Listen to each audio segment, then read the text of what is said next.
Bismillahirrahmanirrahim. Assalamu alaykum.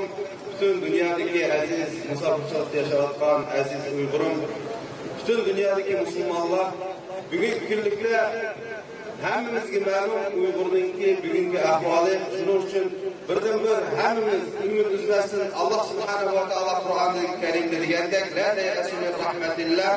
Bu mazlum xalqninki cho'qim Alloh subhanahu va taoloning oldida duolarimiz maqbuldir inshaalloh va Uyg'urimizni cho'ng xo'shallik, ya'ni Sharqiy Turkistonning ozodligi va bizningki xalqimizningki ozodligi cho'qim oldimizda kutmoqda inshaalloh. Biz Allohning rahmatidan hech qachon umid uzmagan ham umid uzmaymiz. Bugun sizlarga Qozog'istondagi sizlar bilan hissachlikda, biz bilan hissachlikda birga bo'layotgan bizning Uyg'ur xalqimizning, Qozoq xalqimizningki salomlarini yetkazdim, qabul qilgaysizlar.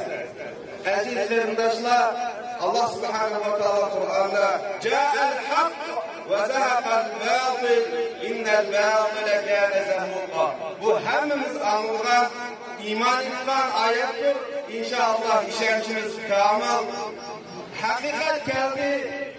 Batıl çoğun öçüdü ve batıl her qachon yengilishga imonimiz kamil ekanligini sizlarga aytmoqchiman. Aziz qarindoshlar, ruhimiz tushmasin, imonimiz ojizlashmasin, umidimiz hech qachon umidimiz yerga daftar qilinmasin, ishonchimiz kamil bo'lsin. Yana bir qatim qaytlayman, Alloh subhanahu va taolo bizga bu zafarlarni cho'qim nasib qildi.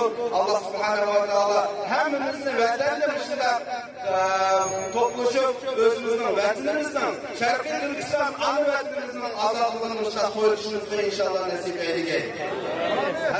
Hammaga rahmat.